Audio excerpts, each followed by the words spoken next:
Livro de Atos, capítulo 1. Atos dos Apóstolos, capítulo de número 1.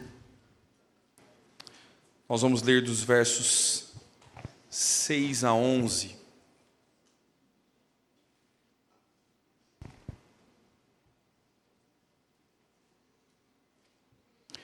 Atos, capítulo 1.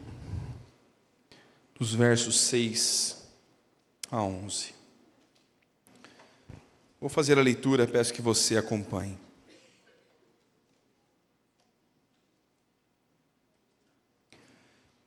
Então os que estavam reunidos lhe perguntaram: Senhor, será este o tempo em que restaures o reino a Israel?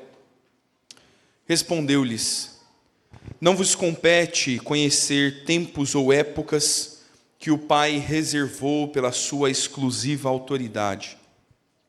Mas recebereis poder ao descer sobre vós o Espírito Santo, e sereis minhas testemunhas, tanto em Jerusalém, como em toda a Judeia e Samaria, e até os confins da terra. Ditas essas palavras, foi Jesus elevado às alturas, à vista deles, e uma nuvem o encobriu dos seus olhos. E estando eles com os olhos fitos no céu, enquanto Jesus subia, eis que 2 varões vestidos de branco se puseram ao lado deles, e lhes disseram: Varões galileus, por que estáis olhando para as alturas? Este Jesus, que dentre vós foi assunto ao céu, virá do modo como o vistes subir. Vamos orar mais uma vez, irmãos. Pai de amor, nós queremos buscar instrução no Senhor. Estamos diante da Tua palavra. Queremos, na manhã que rememoramos a ressurreição do Senhor, manter os nossos olhos no Cristo ressurreto, nos lembrarmos das razões e implicações da Sua ressurreição e em como nós devemos viver isso e praticá-la, Senhor. Oramos, Deus, porque se o Senhor não nos abrir o coração, não nos iluminar o entendimento, manteremos os olhos na vida terrena, Senhor. Somos obscurecidos de entendimento, somos limitados, fracos. Mas se o Senhor nos ensinar, se olharmos e encontrarmos Jesus nas Escrituras, poderemos, Senhor, de forma adequada, responder à ressurreição do Senhor, viver a nossa vida à luz do Cristo vivo. Oramos por isso, Deus, para que nesta manhã o Senhor fortaleça o Teu povo, nos relembre do chamado do Senhor para nós e nos dê condições de viver a vida aos pés do Cristo que está vivo. Nos ensina, Senhor, fala conosco, é o que nós pedimos no nome de Jesus. Amém, Senhor. Meus irmãos, algumas situações na vida que nós ficamos um pouco deslocados e não sabemos muito bem o que fazer. Deixa eu te dar alguns exemplos para você entender o que eu quero dizer. Sabe quando alguém estuda muito para passar numa prova e passa? Como é que você fica na manhã seguinte? Não é uma sensação estranha? Todos aqueles livros empilhados, aqueles post-its colados na sua parede, agora você passou na prova, e o que acontece agora? Entende? Sabe o dia seguinte da sua formatura?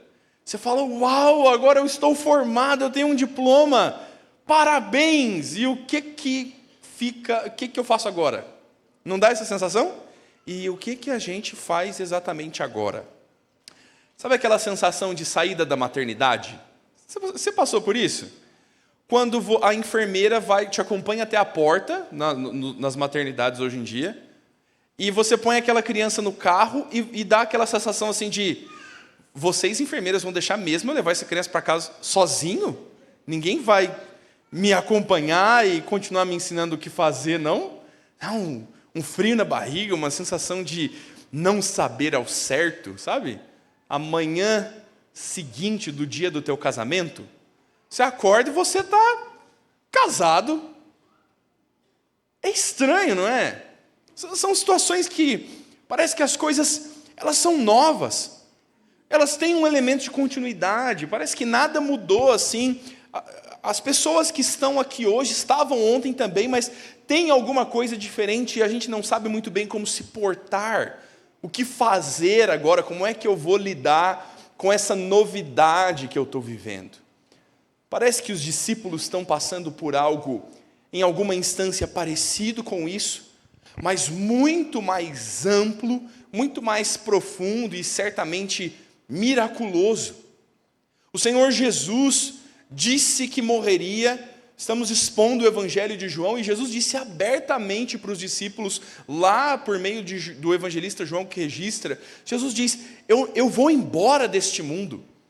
E eles veem Jesus ir embora deste mundo, e agora Jesus ressuscita dentre os mortos.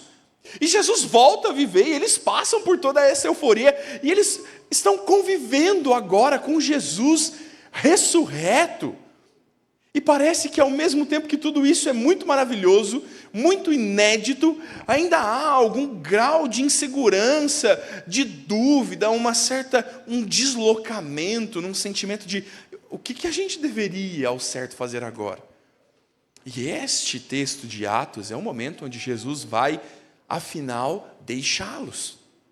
Onde Jesus vai ascender aos céus. E Jesus não estará mais fisicamente com os seus discípulos. Como viver este momento?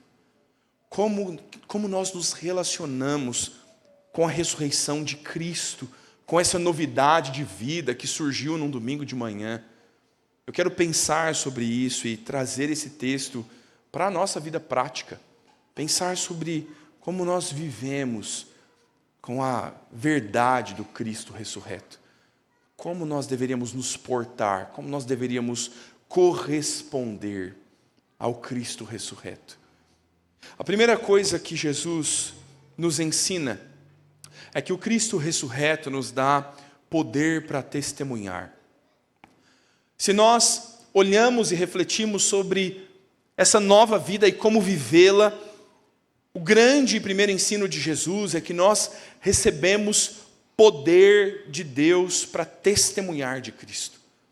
Perceba que Lucas, o autor de Atos, está narrando a conversa entre Jesus e os discípulos. Lucas escreve tanto o seu evangelho quanto o livro de Atos endereçado a alguém chamado Teófilo. Talvez seja um grego rico que tenha financiado a pesquisa de Lucas sobre a vida de Jesus. Talvez Teófilo seja um grego convertido ao judaísmo e agora ao cristianismo e tem interesse pelos fatos que ocorreram em Jerusalém. Nós não sabemos exatamente quem é Teófilo. Talvez seja até um nome fantasia, porque Teófilo significa amigo de Deus. E há quem diga que Lucas está escrevendo para todos os amigos de Deus. E ele está dizendo, olha, escrevi este primeiro livro, ó amigo de Deus. Então eu e você que somos amigos de Deus recebemos esse relato. Fato é que Lucas, sendo alguém metódico por formação, é um médico, está registrando sistematicamente o fruto de uma apurada pesquisa sobre a vida e o ministério de Jesus. Lucas é alguém que não esteve entre os 12 apóstolos. Lucas é alguém que conviveu com o ministério de Jesus e agora faz um levantamento completo. O evangelho de Lucas contém informações detalhadas que os outros evangelistas não trouxeram. E agora o livro de Atos narra não só o que Jesus fez, mas a sucessão, os atos dos apóstolos, como agiram os apóstolos. E nisso Lucas conta que, de fato, Jesus é aquele que ressuscitou dentre os mortos e depois de ter ressuscitado, passou ainda 40 dias com os seus discípulos, lhes ensinando sobre o reino dos céus. Lucas nos conta essas coisas dos versos 1 ao 5. Dá uma curiosidade, não dá? Não dá uma curiosidade de saber 40 dias ainda Jesus ressurreto, falando com os discípulos e lhes instruindo sobre o reino de Deus.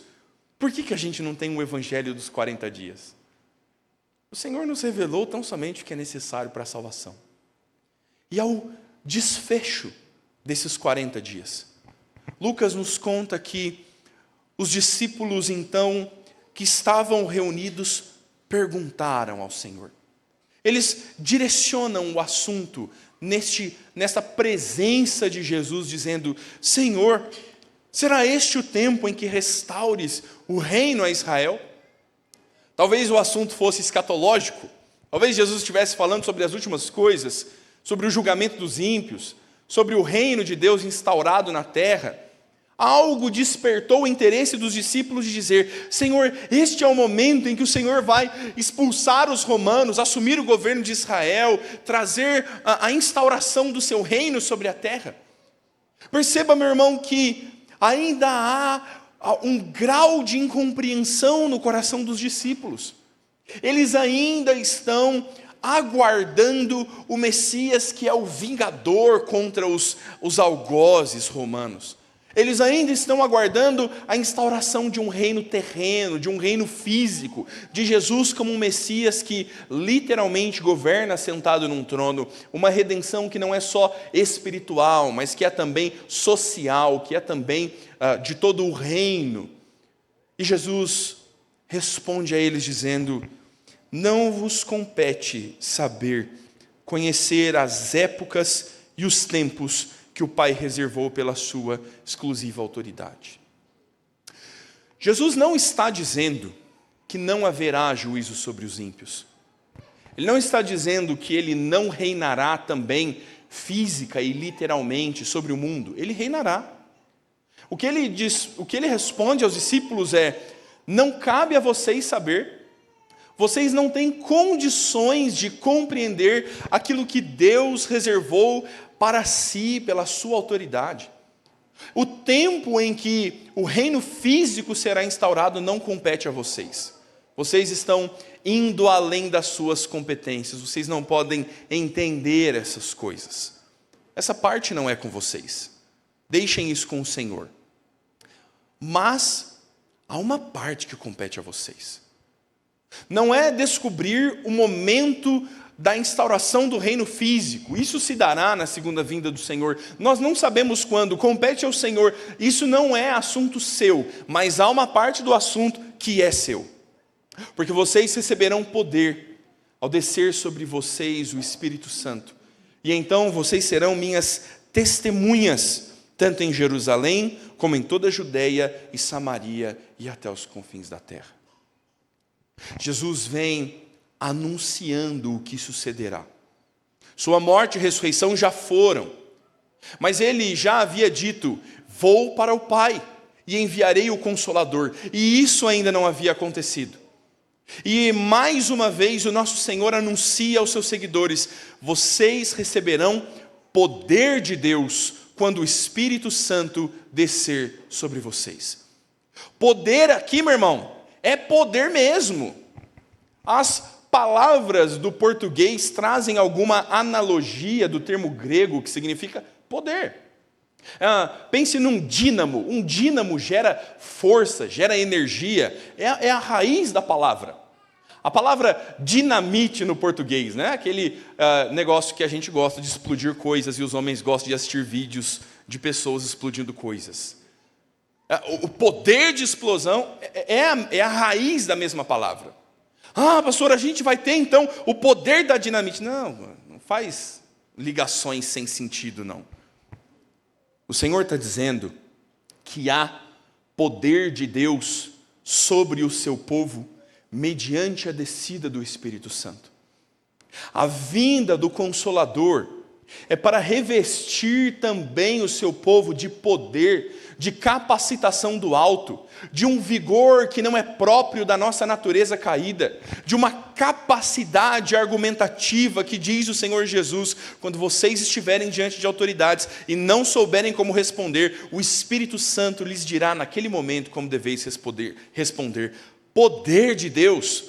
E para que poder de Deus? para fazer igual o Benihim, bateu. Já viu isso? Benihim está no Brasil, irmãos. Um herege de carteirinha, né? Ele passa o blazer dele e as pessoas vêm caindo. Assim. Ele faz um... será que é errado eu falar que ele faz um Genkidama, assim, do Dragon Ball? Assim? Kamehameha. Ele faz assim, ó, e as pessoas...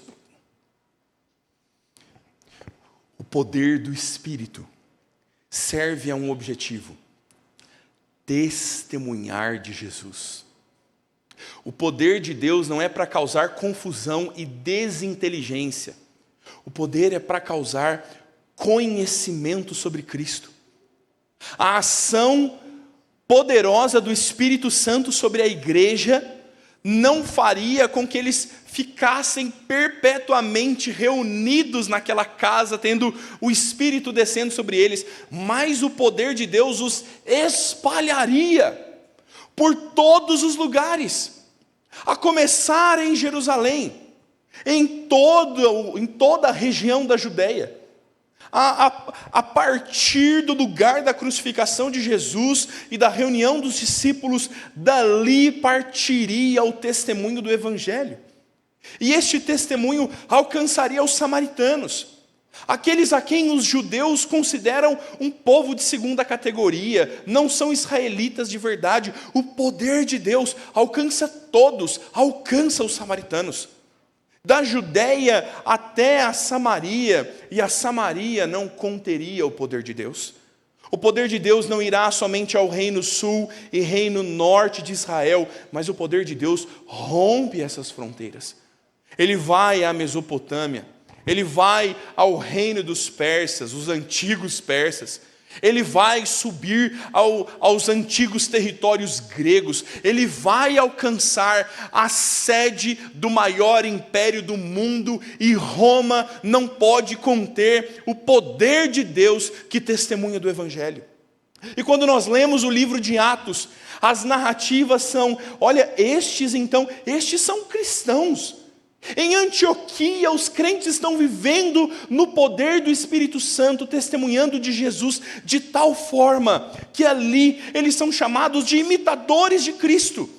Olha, se houve um Cristo em Jerusalém, estes então são cristãos, são imitadores. Eles são conhecidos como aqueles que estão transtornando o mundo. E o poder do Evangelho que transtorna o mundo, transtorna trazendo o conhecimento de Cristo e a salvação. Todas as fronteiras do mundo conhecido daquele tempo estão sendo alcançadas pelo testemunho do Evangelho. E este não é um testemunho pontual, que ora em Jerusalém, ora em Samaria e ora nos confins da terra, mas ele é concomitante. Ao mesmo tempo que os discípulos trabalham em Jerusalém, os discípulos também trabalham em Samaria, e eles também vão até os confins da terra. A igreja de Jerusalém não se dissipa para que os confins sejam alcançados. Nós vemos o apóstolo Paulo se correspondendo por cartas, estando já no distante da região da Europa, escrevendo e se correspondendo lá com a igreja de Jerusalém. Lá ainda os crentes estão firmes, a palavra do Senhor Jesus se estendeu. Essa palavra vai alcançando os confins. E nós trazemos esse texto para a nossa vida e para o nosso contexto. E começamos a refletir sobre como nós, tal como os discípulos, precisamos lidar com o poder de Deus, com o reino de Deus. Isso aqui é para afastar os que nos chamam de sorveterianos, hein, meu irmão? Um sermão sobre o poder do Espírito Santo. Mas será que nós estamos ansiando pelo reino de Deus como deveríamos? Pense. Jesus está falando sobre as grandezas do reino de Deus. O versículo 3 diz: falando coisas concernentes ao reino de Deus para os discípulos. Os discípulos estão ouvindo sobre o reino de Deus. E a melhor conclusão que os discípulos tiram é: então é nesse tempo aí que o Senhor vai destronar aqui o Pôncio Pilatos que te crucificou? Pega ele, Jesus. Nossa, eu não deixava. Os olhos dos discípulos ainda estão nas coisas terrenas e passageiras. Eles não compreenderam o reino de Deus.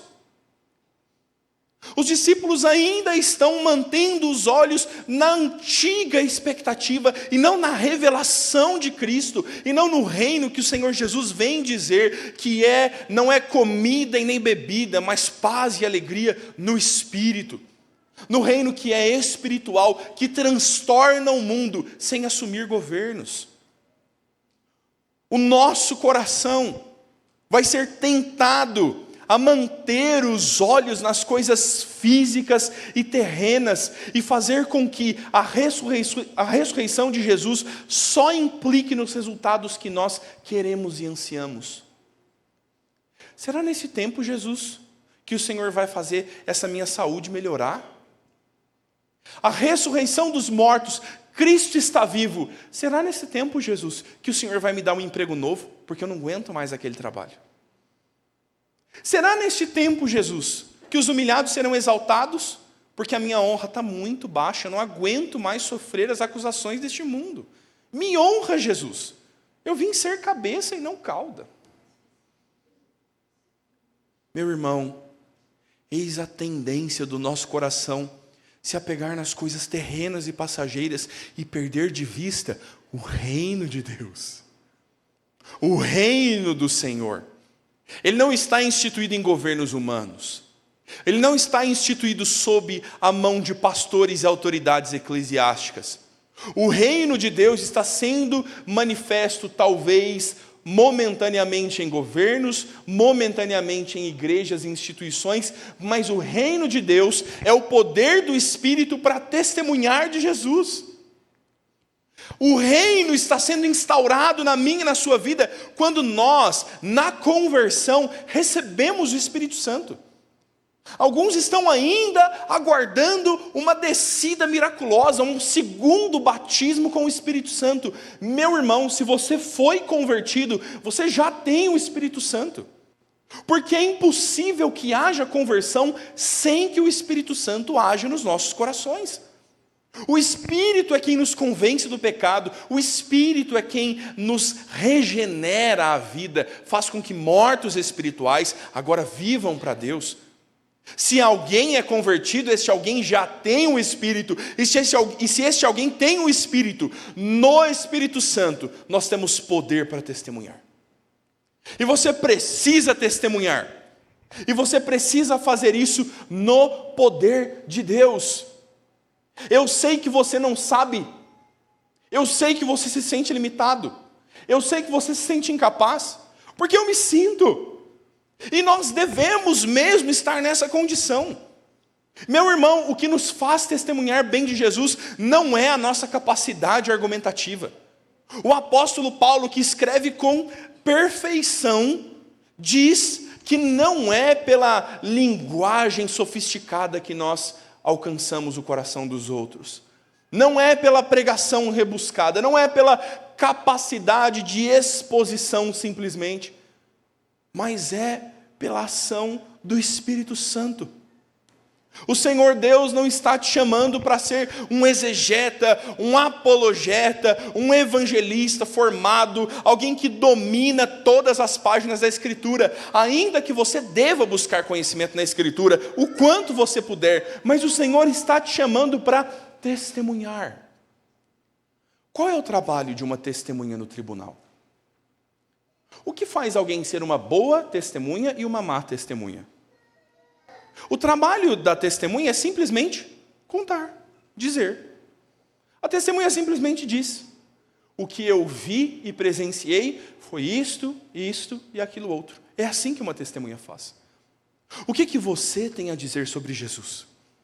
O que você viu, ouviu e viveu na companhia de Cristo e você pode dizer isso para outras pessoas? Mas pastor, o meu testemunho é muito fraco. O evangeliquez. A gente aprendeu que contar testemunho é falar sobre milagres, é falar sobre conversões extravagantes.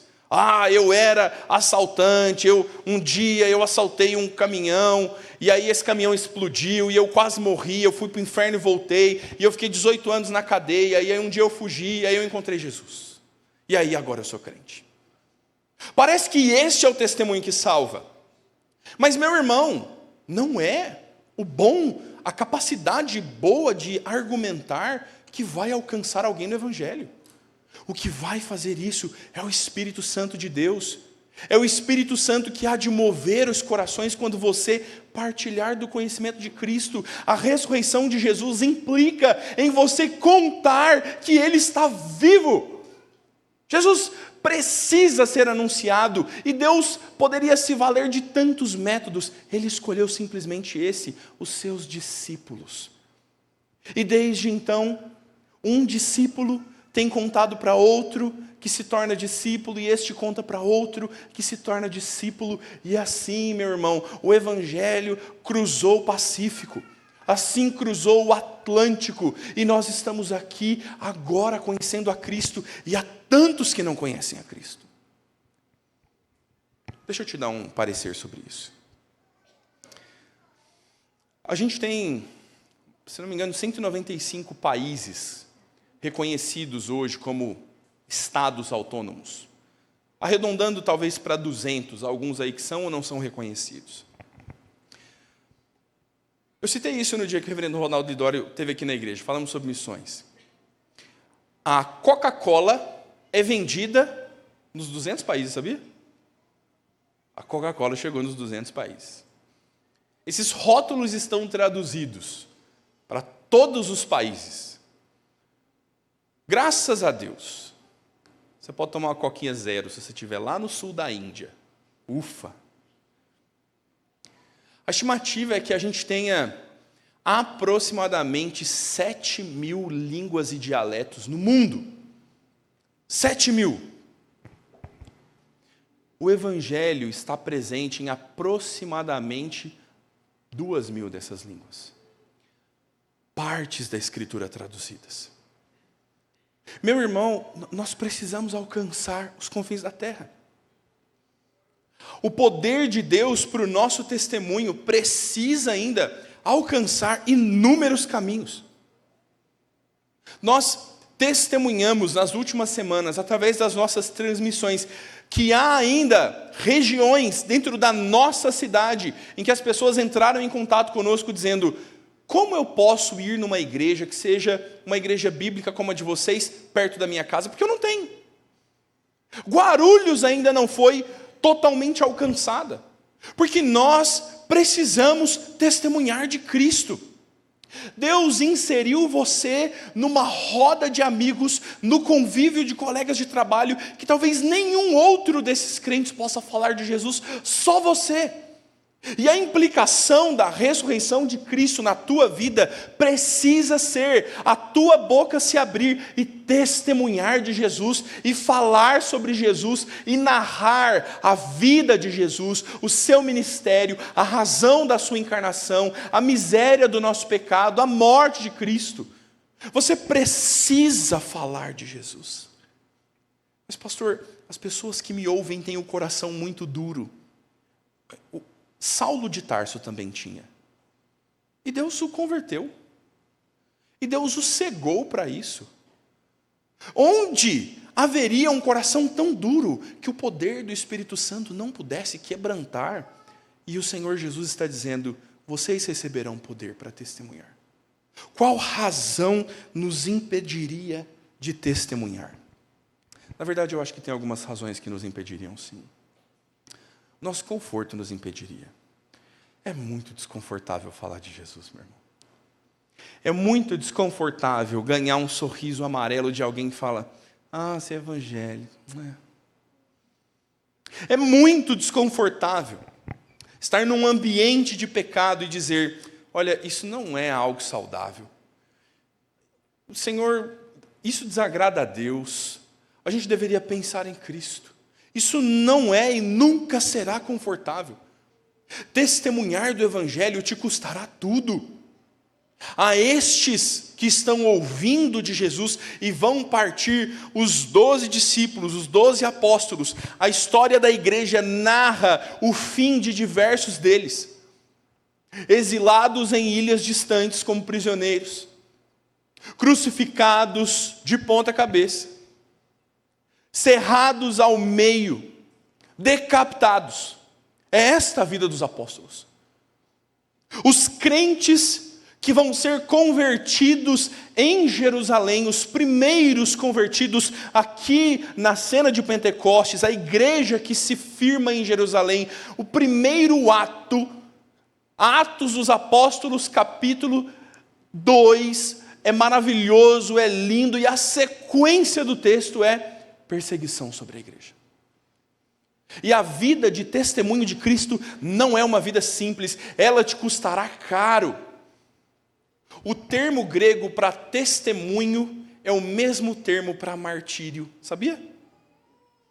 Pastor, significa então que se eu testemunhar de Jesus eu vou ser martirizado?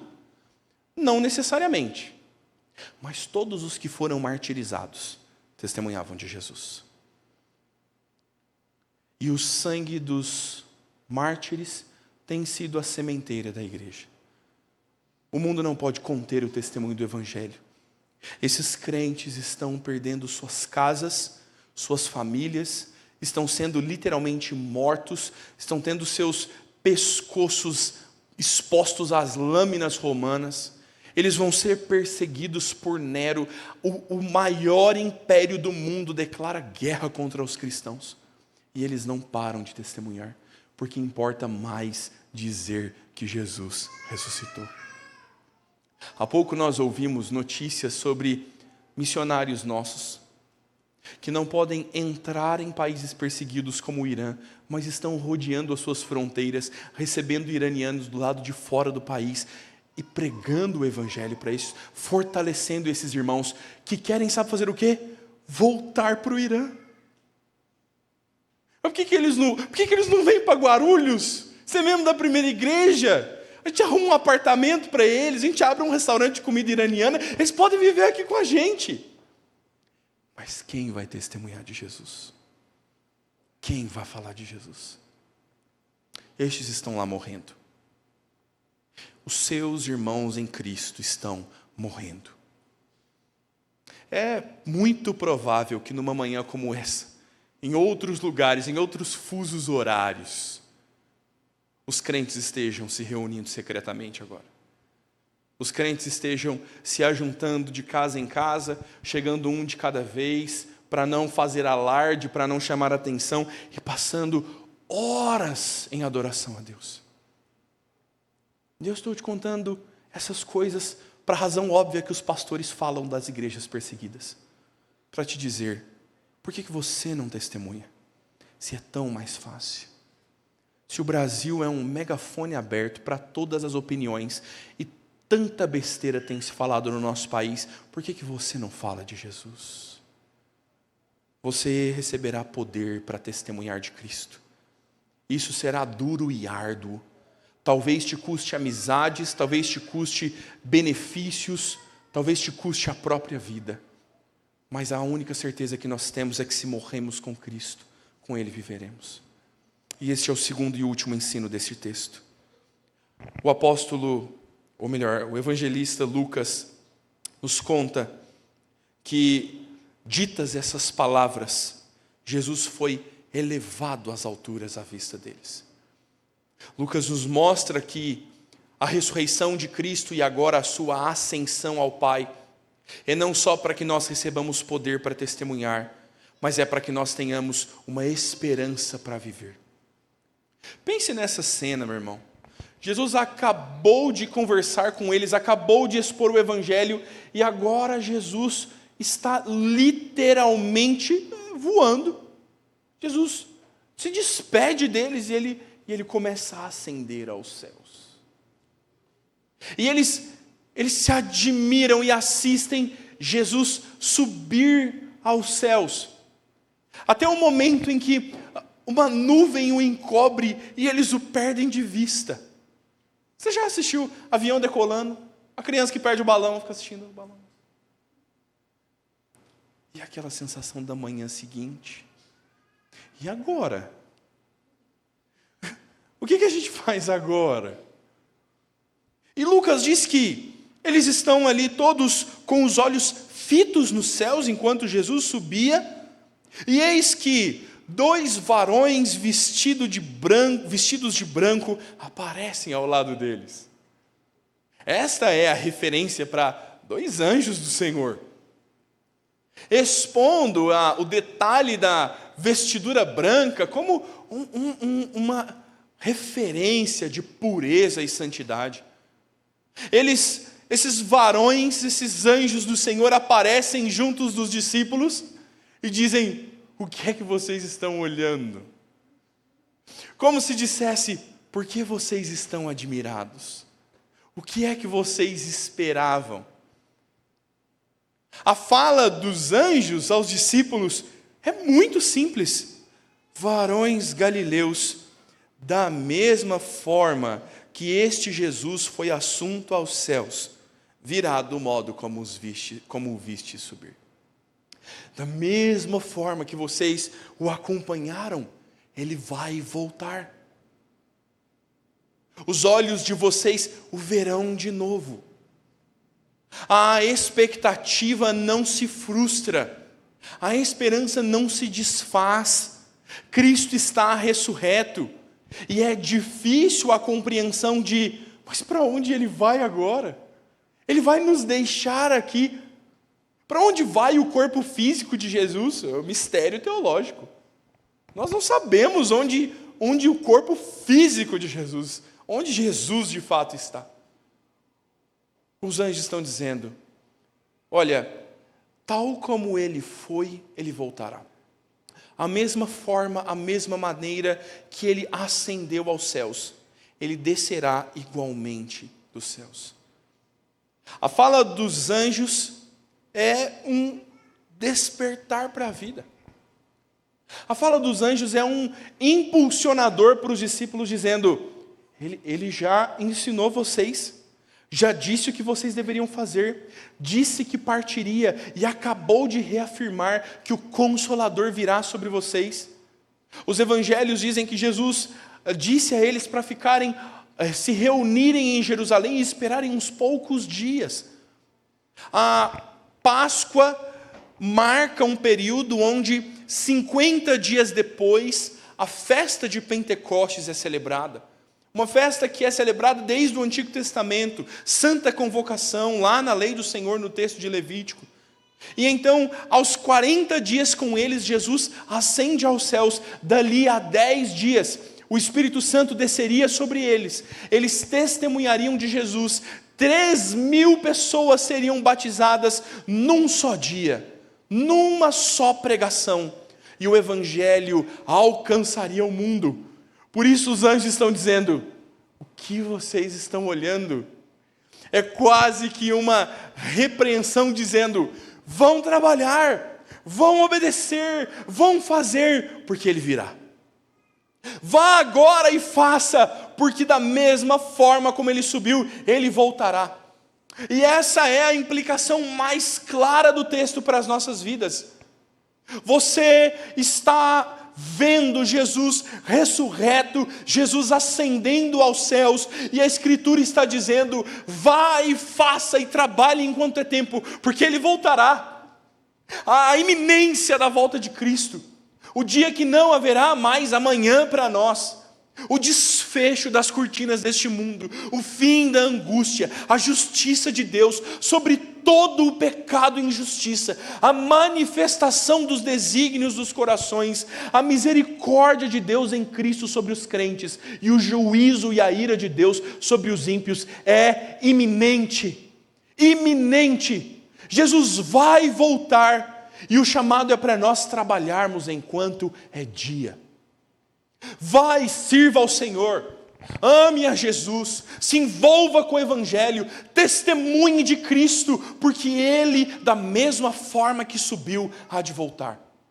Essa precisa ser a esperança que permeia o nosso coração. Não poucas vezes eu tenho falado e aplicado sermões na igreja sobre a volta de Jesus, e essa é uma iminência. Nós não podemos viver tão somente olhando para o ministério do Senhor Jesus, olhando para a crucificação e nos esquecendo que a consumação dos tempos vem chegando.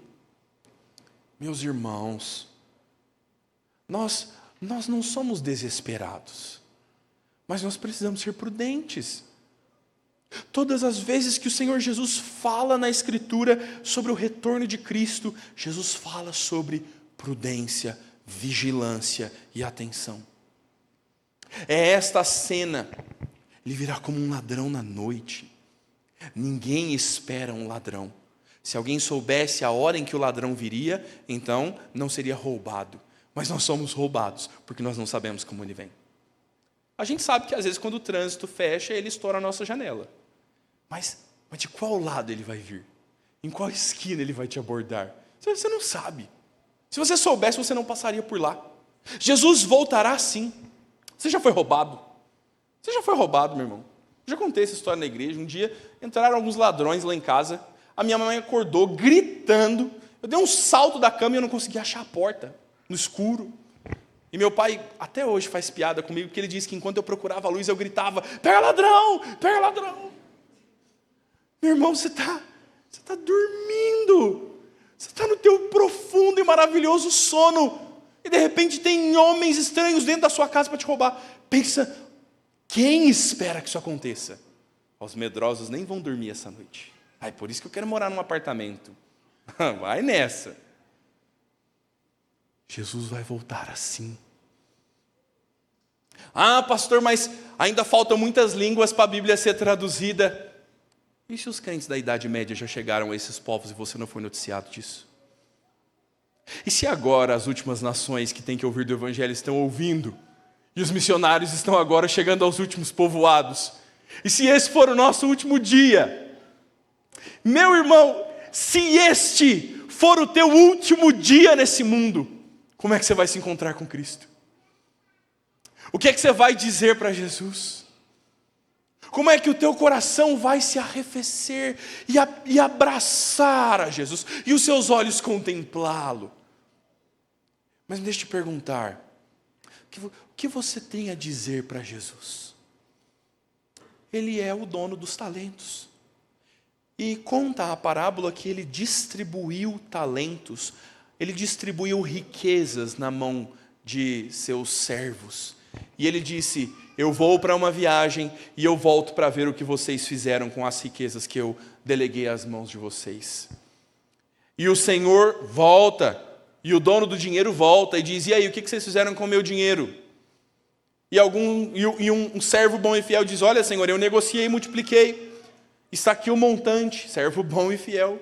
Outro diz: Senhor, eu negociei e multipliquei, e está aqui, servo bom e fiel. E o terceiro diz: ai, Senhor, o Senhor sabe como é que está a economia, a taxa Selic está muito ruim, eu enterrei, porque eu fiquei com medo de negociar e perder. E o Senhor diz: você é um servo infiel. O que você vai ouvir de Jesus? Se esta for a última ceia que nós vamos tomar como igreja, antes de nos assentarmos à sua mesa, o que você vai dizer a Jesus? Como é que você está gastando a sua vida? Onde você está pondo o teu empenho? Onde é que você debruça o teu tempo? Como você serve a Deus com as riquezas que Ele te confiou? Ai, pastor, não tem dinheiro, mas não é de dinheiro. Como é que você serve a Deus com o teu casamento? Que marido você é para a glória do Senhor? Que funcionário você é para a glória do Senhor? Que testemunha você é para a glória do Senhor? Eu sei que você está, às vezes, ensaiando, esperando a ocasião perfeita para falar de Jesus para alguém. A gente fica assim, não fica? Ai, tem tanta vontade de falar de Jesus para fulano, mas Deus vai abrir uma oportunidade. E se o fulano morre? Deixa eu te falar um negócio. E se o fulano que você queria falar de Jesus, você descobre que ele morreu? A Escritura diz: fale a tempo e a fora de tempo. Viva a tua vida com o Senhor. Acerte o que você tem que acertar. Vá ler a sua Bíblia, vá andar com a sua igreja, vai pôr os seus dons e talentos a serviço. se você espera a boa ocasião para fazer algo no reino de Deus, você nunca vai fazer. Você precisa servir o Senhor aqui e agora. A vinda do Senhor é iminente. É iminente. O Senhor Jesus nos fala sobre os sinais do fim. E nós não devemos nos desesperar, mas Ele diz, como vocês olhem o céu e veem que a chuva está chegando, olhem os sinais e vejam que o dia do Senhor está chegando. E nós estamos em guerras e rumores de guerras. E nós estamos num constante e cada vez maior esfriar do amor. Nós estamos em meio aos falsos profetas. Nunca houve tantos que se chamassem cristãos e nunca houve tantos cristãos fracos, medíocres, tantos falsos cristãos. O Senhor Jesus vai voltar. Eu não sei se isso vai trazer desespero ou alívio ao teu coração. Depende de como você está vivendo com Jesus. E o Senhor está te mostrando como você deve viver para alimentar a esperança do Cristo que voltará. A Escritura diz que o trabalhador é o primeiro a participar dos frutos. Se você se envolve e trabalha no reino de Deus, a sua alegria será rápida e plena. Você se alegrará nos frutos da colheita de Cristo. O Senhor Jesus há de voltar, meu irmão. E nós nos apresentaremos diante dele. E diz a Escritura que as nossas obras serão provadas, serão testadas pelo fogo, para saber se nós construímos com palha e feno, ou se nós construímos com metais preciosos que perduram, que resistem ao fogo. O que vai sobrar da sua vida quando esse mundo físico acabar? Talvez você tenha lançado todos os seus esforços em coisas que são passageiras, e o dia que Jesus voltar, talvez você nem esteja muito alegre, porque tudo que você amava ficou. Tudo que você amava não existe mais. Você precisa manter os seus olhos na eternidade e aguardar a vinda do Senhor Jesus. Meu irmão, e nesse dia nós aguardamos. Julgue assim este mundo. Não se deixe perder pelas alegrias deste mundo. Desfrute delas. O Senhor nos deu para deleite do coração, mas elas não podem nos fazer esquecer da alegria suprema. Não deixe que as angústias e as tristezas deste mundo, que os teus problemas, as tuas crises, os teus vizinhos chatos, os problemas do governo, a próxima eleição, te façam desistir e desanimar, porque o Senhor voltará. Se Ele disse aos discípulos, não cabe a vocês saber a hora em que o reino será instituído. Os discípulos não sabiam, mas nós sabemos que essa hora vai chegar. O texto de Apocalipse nos diz que virá o cavaleiro sobre o seu cavalo branco. E sobre a sua coxa está inscrito Rei dos Reis e Senhor dos Senhores. Este é o Senhor Jesus que traz na sua mão cetro de ferro. Este é o Messias prometido no livro de Salmos, que esmaga a cabeça dos seus inimigos. Este é o Cristo que triunfa e ri dos reis e poderosos dessa terra, porque mal sabem que é Ele quem institui e depõe governantes. Este é o Cristo que no último dia, no ressoar da trombeta, os céus se abrirão de ponta a ponta e nós o veremos descer dos céus, como os discípulos o viram subir. Meu irmão, anseie pelo dia do retorno de Cristo e testemunhe de Jesus no poder do Espírito Santo até que Ele venha. Vamos orar?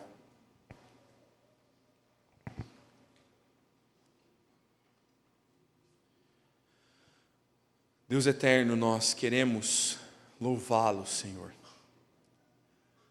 Queremos louvá-lo pelo teu poder em nós, pela obra do teu Filho, que anunciou a morte da morte, pelo triunfo da cruz sobre o pecado, pelo calcanhar do nosso Senhor que esmagou a cabeça da serpente, e todo o nosso escrito de dívida, e todo o fardo do nosso pecado, o Senhor Jesus levou sobre si.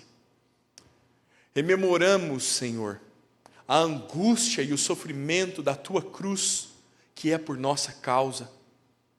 O louvamos, Senhor, porque para nós é incompreensível o teu sacrifício. Nunca, jamais poderíamos entender a angústia do Senhor Jesus, levando sobre si a ira de Deus. E nós te louvamos, Pai, e nós o adoramos, porque nos resta amá-lo, porque nos cabe engrandecê-lo, celebrá-lo e nos regozijar no Senhor pela vida que temos, e a temos por causa de Cristo. Por isso celebramos Cristo, por isso louvamos o Senhor Jesus pela sua obra.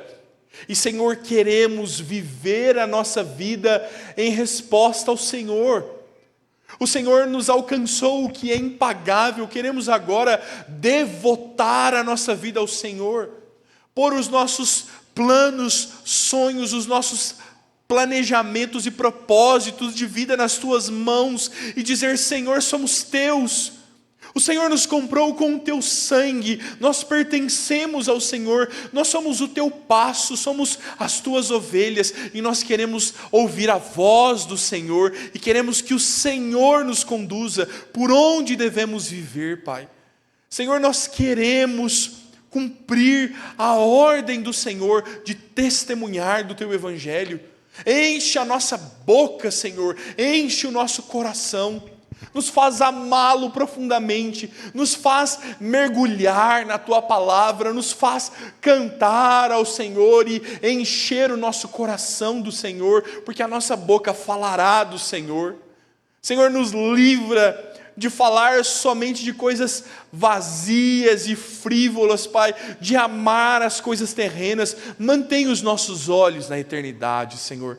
Nos faz julgar o mundo na expectativa de Cristo vindo sobre as nuvens, para que vivamos para a tua glória, para que vivamos servindo ao Senhor, ainda que nos custe, e que nos custe a própria vida, Pai. Nos dá a graça de servi-lo, para que no último dia recebamos das tuas mãos a coroa da vida, o galardão celestial, a presença de Cristo para sempre, Pai. Senhor, nós queremos testemunhar com o poder do teu Espírito Santo sobre Jesus. E queremos, Pai, ansiar com doce esperança pelo teu retorno. Nos firma o coração na tua palavra, Senhor. Nós clamamos no nome de Cristo Jesus. Amém, Senhor. Quero convidar o conjunto para se colocar.